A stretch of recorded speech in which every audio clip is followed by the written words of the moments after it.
Well, hello, that's me again. Today is the 10th of April. It's Monday. Happy Monday, everybody. And let's get to the things which inevitably people will ask me, and they are already asking. And we will start with this. Two clues. Two clues. We start with the CNN. Here's the report of CNN yesterday. And look what they stated about those leaks, Pentagon leaks. Still other divulge, and they're talking about those leaks and documents, divulge key weaknesses in Ukrainian weaponry, air defense, and battalion sizes and readiness at critical point in the war, as Ukrainian forces gear up to launch a counteroffensive against the Russians. And just as the US and Ukraine have begun to develop a more mutually trusting relationship over intelligence sharing. Ukraine has already altered some of its military plans because of the leak. A source close to Ukrainian President Volodymyr Zelensky told CNN. Okay, this is CNN. Now let's go to the other clue, so to speak. Here's the Wall Street Journal, and it's yesterday. And look what they state about those leaks. Ukraine may run out of air defenses by May. Leaked Pentagon documents warn. Kyiv is depleting its last reserves of S-300 missiles, making it possible for Russia to achieve air superiority, according to purported Pentagon presentations. Okay, two of the major propaganda outlets, and basically, the operation of influence, because American mainstream media are nothing more than operation of influence, and they lie constantly.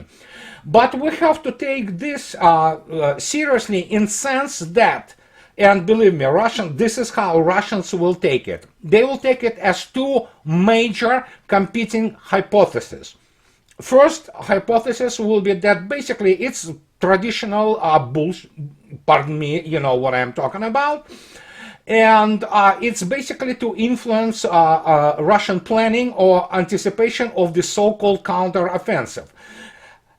Is it possible? Well, absolutely possible. Absolutely. That's the type of the things, the last-ditch attempt to throw the remnants of the armed forces of Ukraine, and then, see what happens. But we know what will happen. And that brings us to the second possibility of these leaks. It's two major hypotheses. Second one is the fact that, judging by this statement that already they changed the plans with armed forces of Ukraine, they already don't have enough equipment, they already don't have this and that, and ran out of everything pretty much, well, that's the Biden's administration way out. This is the only way they can do it now, by basically manipulating with the public opinion through their news outlets by means of leaking this information, which many people say that the documents are authentic, which evidently raises the other question, how really informed Pentagon is. But the point is that either way, it makes no difference whatsoever, because everybody understands, who has any degree of common sense, let alone if they have the military background, that armed forces of Ukraine, the third iteration of them has been annihilated. And the point is, what are the losses? We can go, obviously, to recent, again, yesterday, ambassador to United Kingdom, of the Ukraine ambassador, and he, talking to one of the tabloids in to Daily Express, specifically this Vadim Pristaiko, he stated that when the war is over, we will acknowledge this. I think it will be a horrible number, he added, speaking about the losses of Ukraine. There is a number, not only, we can say it's corroborated. For example, Mr. Douglas McGregor, whom I respect and who is definitely well connected with the Pentagon and in Washington, D.C., other people, and there are some Russian sources, and they kind of revolve around this number as a pivot, that basically we're talking about 280 something thousand KIAs on the Ukrainian side, and we're looking at another 85,000 missing in actions, which means they are also killed. So we're looking at 350,000-60,000 KIAs on the Ukrainian side. And that not only corroborates their kill ratio, sorry to disturb some people with this, but this is how war is counted and war correlates are created, and that is totally legitimate assumption. And we can say that probably another 400 something thousand are basically wounded and maimed. And if you look at they call it sanitary losses. Well, sanitary need to be removed from the battlefield, and we will have another, probably that will, I'm gonna go out on a limb here, another 100,000 of people who armed forces of Ukraine will not be accounted for. So if you take a look at it, then some people who say that we are looking at a total of about million losses, both KIAs and missing and wounded. So yeah, that's kind of in this vicinity, so to speak. And this is unprecedented in the modern history. And we're talking about primarily military losses with the minimal civilian losses. Of course, they still do exist, those civilian losses, sadly, but it's nothing compared to basically meat grinder and slaughterhouse Pentagon and NATO arranged for armed forces of Ukraine. And the reason they arranged it, because they are so incompetent, they so out of it, and they are controlled by political means only. They are not operating on their premises, which are intrinsic in the basically military art. And when you look at this, wow. And of course now many of them are scared, because believe me, when you lose 1 million people within a year, mind you, United States, more than 10 years war in Vietnam, United States lost around 56,000 KIAs and about 600,000 wounded. Here, within a year, we have something which United States never experienced in its history. And we're talking about things which, yeah, American Civil War, well, guess what? By the time the military operations, major military operations by Russians will be done, it will be much larger number than United States sustained in its Civil War for 4 years, between 1861 and 1865. And there you go. So some people understand they will be carrying their responsibility for that, and some of them will be charged by the war crimes tribunals, which will be opened both in Moscow and most likely in Donetsk. But this is what I wanted to tell you about those leaks. In terms of military, pure military value, they have zero value. As I already stated, many already pointed out that Russians really have their own very good ISR and intelligence, surveillance and reconnaissance system, including such an asset as, of course, quite a large number of the population, and that means intelligence assets on the ground, still in their Ukraine-controlled territories, which is very sympathetic to Russian cause. So in this case, Russians have, well, I would say order of magnitude more accurate information about that.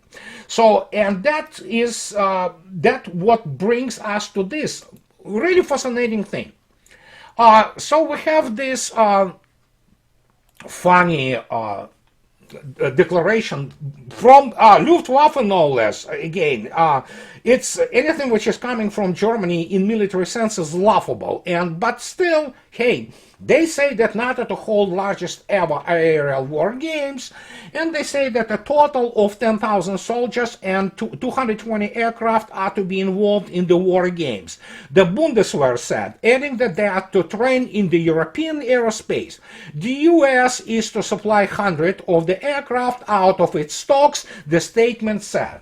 Okay, whole 220 aircraft from whatever 24 nations, you know, so the mighty Estonia evidently there, mighty Romania, and what have you. So they will be flying, performing some kind of their sending signal to Russians that don't even dare to go and, you know, conquer Germany, as if Russians need to put a bunch of freeloaders on them right now. And when you look at this, just like, what are they thinking? And I want to really put some numbers for you and to explain to you what this air warfare, as it is basically perceived by the Western people, that it's pretty much completely BS. For example, you have these guys, again, you know, Air National Guard, and you say, we want to demonstrate determined Allied air power. I don't know what determined Allied air power is, but okay, whatever. So together with the US and our allies in Europe, you see, Team Luftwaffe is so, like, you know, hyped up about it, so that, yeah, we'll show those damn Ruskies.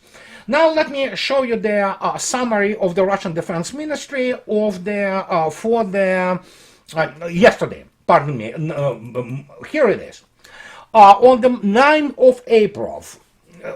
of April, Russia accounted for shooting down 406 aircraft, 228 helicopters, and 3,716 unmanned aerial vehicles. So as you can add this you know, together for the year, we will say now, and you will say what we have about 634 combat aircraft. That means fixed wing aircraft and helicopters, and more than 3,700 of all kinds of their drones. And then, of course, we have this statement yesterday again.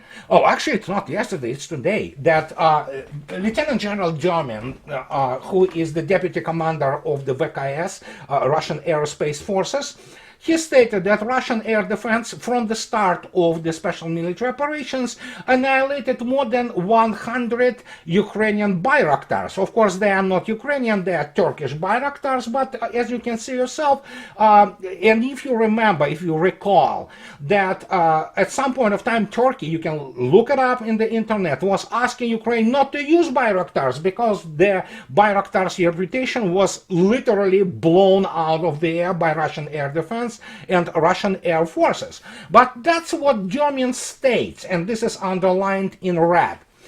That's, I quote him, I want to point out immediately that there is no principal difference with the fight against the UAVs of the strategic level, such as American Global Hawk RQ-4 or Reaper MQ-9 and operational tactical Turkish Bayraktars TB in comparison to their countering the modern manned aviation. Yes, absolutely. These are pretty much just slower versions of the airplanes. They are unmanned, but they still fly, they still, you know, occupy airspace, and the Russians shoot them down. And they shoot them down in, you know, wholesale numbers. And this is just, I don't know how to even comment on that, because the numbers are terrifying for the people in those mavericks who graduated their Top Gun Maverick University, Air University, and who continue to think that, you know, if you have like 1,000 airplanes, you're ready to attack anybody. Sure, if it is Afghanistan, oh, absolutely. Russia is a different animal. And let's talk about this a little bit. I will refer you to today, speaking about the operations or Air Force operations. We will go to the already known to you military thought. It's the February issue, and this is the article by Colonel Yermolin and Lieutenant Colonels Zubov and Fomin, all the PhDs, not just in military but technical sciences. That means they're excellent engineers, military engineers. And look at this. The abstract of this article, well, it's the title of the article is the application of the strike aviation of the airspace forces in the military conflicts of the future. And I point out or want to emphasize it is about the strike aviation. What is strike aviation? Strike aviation is not, it's the part of the Air Force which is dealing with the primarily air-to-land attacks. Obviously, any modern Russian fighter it's multi-purpose, multi-mission fighters. Su-35 is an excellent ground attack airplane, as is Su-57.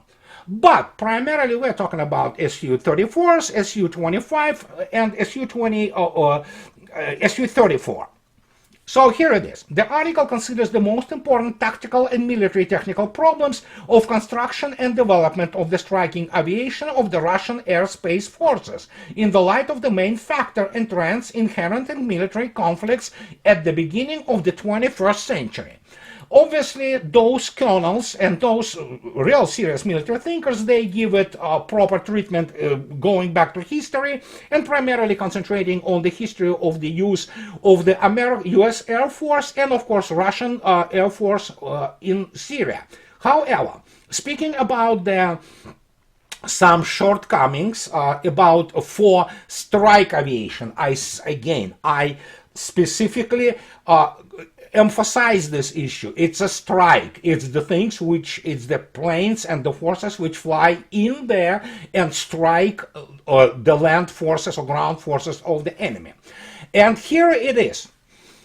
Speaking about this first half primarily, more towards the new year of 2023, about the strike aviation, they point out the shortcomings and some failures. For example, highlighted in yellow is the fact that and I translated for you directly, that strike aviation practically is not conducting fulfilling tasks in the operational depths of the troops of the enemy, including the annihilation of the object of the communications, for example, like forts, railroad stations, bridges, and trains, and things of this nature. Although since the 28th of February 2022, the Ministry of Defense of Russian Federation announced that the Russian aviation obtained the air superiority all over the territory of the Ukraine. Well, they have a point, although it's the point which, of course, does not involve review of the use of the standoff weapons by Russians. And actually the issue of the bridges, it has been debunked, including by these colonels, that Russians keep those bridges deliberately intact. They will need it later. So, now, more serious problem. Fairly limited, it was the use of the Russian means of the air and satellite or space-based intelligence, especially in terms of the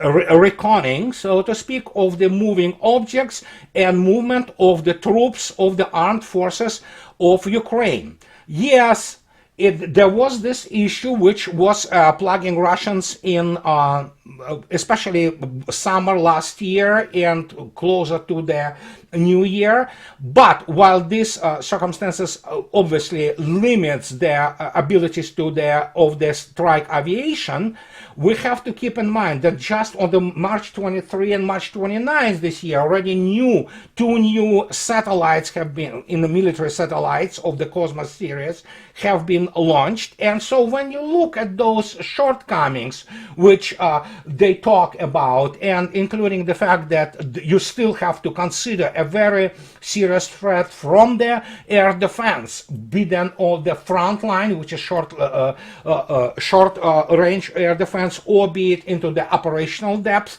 which you will have to deal with the Ukrainian remaining Buks and S-300s, then you can see yourself that it's being solved as we speak about it. And remarkably, this leak, so to speak, even if it is fake from Pentagon. We need to admit that basically at this stage, most of the air defense of the S-300 class have been suppressed, and Russians were conducting their own and still conducting their own suppression of air defense operations, and we will talk about this SEAD, so to speak, as it is viewed from the Western side. And that is why when we speak about this exercise of those 220 aircraft, I smile. You know, it's just like, yeah, sure, you want to try to see what Russian air defense and what Russian Air Force is. Hey, let them try.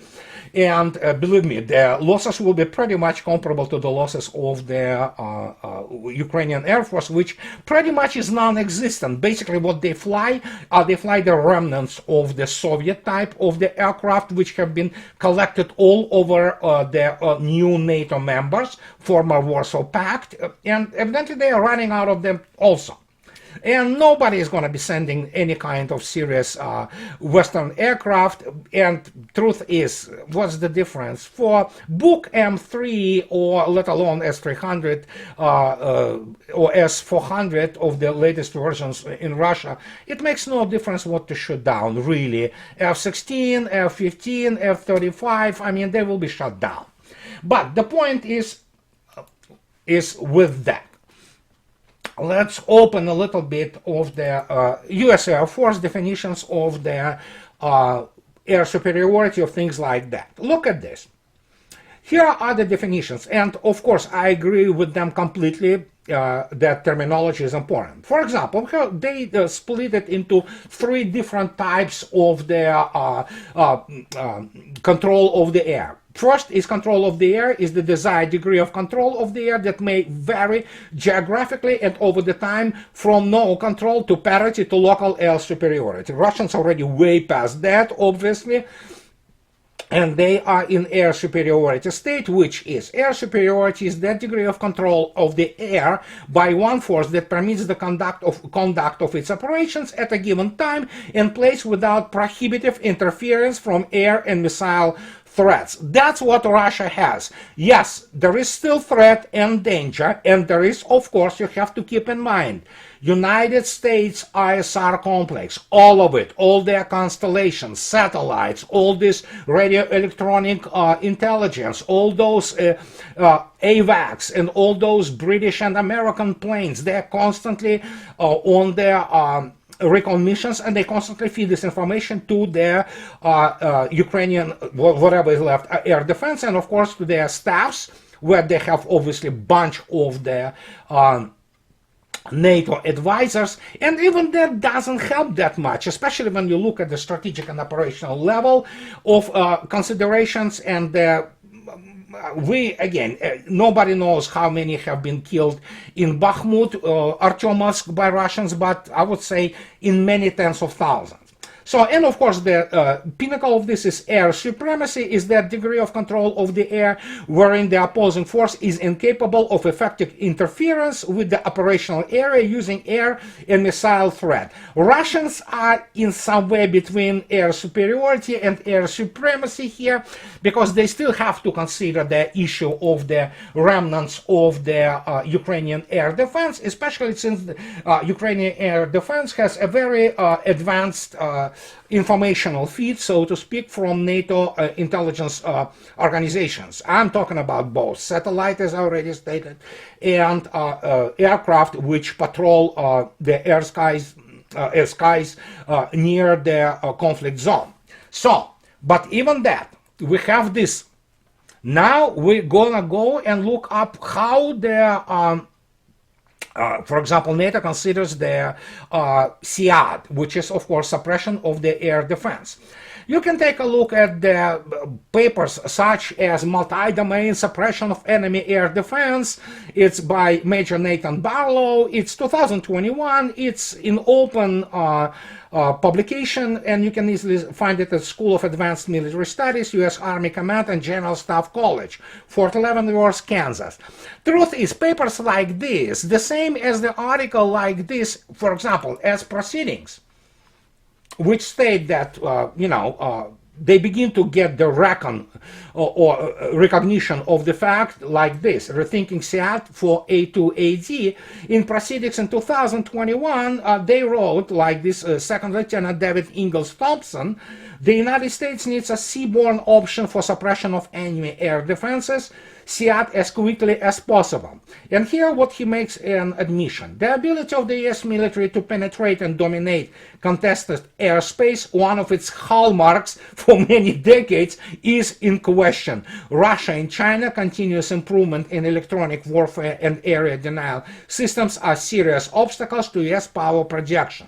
First, these hallmarks, let's be very honest, they were primarily against the third-rate opponents with virtually no air forces and virtually no air defense. So, and obviously it was all written, including this article from Proceedings, in 2021. Then we have these guys. They also talk about, this was in 2018, look what they write also. These are the people who started to notice things, okay? Especially after Syria and especially after the very limited involvement of Russia between 2014 and 2022 in Eldonere republics. While the capabilities and intensity of enemy air defenses have varied greatly over the last 50 years, combat aircraft losses due to enemy air defense have been extremely low in recent conflicts. Of course they were. When you look at the air defense or air force of Afghanistan or Iraq, what do you expect? There's none practically. And here they write, those colonels and lieutenant colonels, that though alliance SEADs, suppression of air defense platforms, are not solely responsible for this favorable trend, it is clear that SEAD is an important contributor to the aircraft survivability. And here they come, and again, this was in 2018, they come to these conclusions.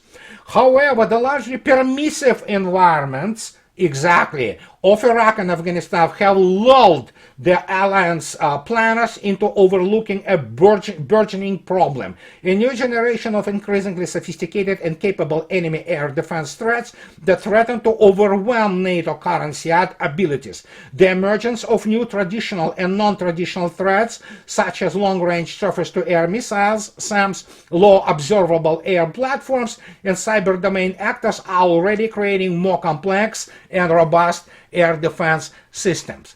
And here we have to understand why I am totally, I'm not even going out on a limb here. I am on record, you can quote me, and this will be in, it was in my second book, it will be in my fourth book. Present capabilities of NATO will not be able to even seriously degrade Russian air defense system and its air force. Why? Well, that's a long story, but obviously starting from the fact that even the long-range air-to-air missiles Russia deploys now constantly in their special military operation and actually shut down bunch of the Ukrainian combat aircraft ranging from Su-27 to MiG-29s, I don't even think that NATO has anything in arsenal which is even close to it, approaching something like R-37 with a range of 400 kilometers.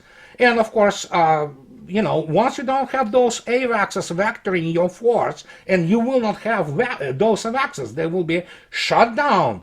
And you have the Air Force, such as Russian Air Force, you have to think really hard that basically your whole doctrinal approach from the start on the 24th of February 2022 has gone out of the window. It is nothing more than the wet dream designed to fight exactly nations like Afghanistan and Iraq, and that modern air forces of NATO and their whole SEAD, so to speak, doctrine are simply inapplicable. It's just absolute trash. You can throw out it in the window just to demonstrate to you something else, which is very important, which I remember in 2015 when Russians first landed in Syria, there was this condescending attitude that, yeah, whatever those guys can do. Well, guess what? In half a year after the start of that, there will be very few people who are laughing. But look at this. You can take a look even at this news from 31st of October 2022. Look at the title. Russia still flies high-tempo combat ops over Syria as Ukraine war continues. Somebody forgot that Russians flew by now something like, I don't know, probably around 60,000, 70,000 sorties over Syria with a devastating effect. And when you look at 140,000, which more than 140,000 Russian flew already in special military operations, and that was at the middle of March. We're already in the middle of April, and the tempo actually is increasing, because Russians also launching more military satellites, and they increase the tempo of the operation, including the strike operation, including close air support. Even you can look it up even on YouTube. You can constantly see those Su-34s or Su-25s, Rooks, I mean, flying non-stop, and I mean, helicopter force is just non-stop. I mean, they fly non-stop, sometimes 5-6 missions a day. So many people don't even understand that you have the Air Force, for example, which is Russian Air Force, which has the operational tempo, which many in the United States Air Force today, let alone in NATO Air Forces, many of which are really toy Air Forces, such as Luftwaffe, which has out of 141 Eurofighters Typhoon, more than half are not airworthy. They don't fly, and they're used for cannibalization. So when you look at this, my gosh, they cannot even sustain this operational tempo. And especially when you look at the scale of operations of on the special military operations, it becomes absolutely mind-boggling. They never knew what was happening. They never anticipated this. And that is why they are absolutely stunned. And when you look at this whole situation, you can see also how leaks are connected to this. And of course, now we have Finland joining joining NATO, and we have the bunch of the panicky people in Russia who say, oh my God, we're going to lose Baltic Fleet. They are ignorant people, badly educated. But let me put it this way. Immediately, the moment Finland joined NATO, obviously Russians anticipated that. And they already, as you can see yourself today, RIA News shows about those S-400s, and Russia already is developing, including by the statement of Lieutenant General Demin, who is Deputy Commander of Russian Aerospace Forces. The Russian Air Defense is already training their defense of the border in relation to Finland becoming the part of NATO. And we might think about some new air defense complexes and appropriate military adjustments happening on Russian side, some of which, of course, we already know. The Leningrad military district will be revived after it has been defunct since 2010. And that means absolutely new configuration of the forces on the border with Finland, and Russia can easily afford it because obviously you probably you remember, but I will remind you, Mr. Putin a few months ago stated, okay, let's expand our forces to 1.5 million people, and that includes obviously the creation of the new military district along the border with Finland. And you know what, NATO has nothing comparable which it can defend against Russia in case NATO decides to commit suicide. Russians don't care about Finland, they don't care about anything of it, because essentially Russia already made the turn towards east. But that's the topic of a separate conversation. But this is what I wanted to tell you in terms of what they are trying to accomplish in terms of SEAD and these NATO doctrines, be them land doctrine or air doctrine, they are pretty much defunct theoretical papers anymore. And nobody serious would even consider them as the workable and serious military documents and doctrines. And that was my message today for you. So, and as always, guys, I want to thank my wonderful patrons who help me to maintain these conversations with you. And as always, if you like what I do, please subscribe to my channel and please support me on Patreon, buy me a coffee or two. And that's it for today, guys. Have a nice week. I'll talk to you later. Bye-bye.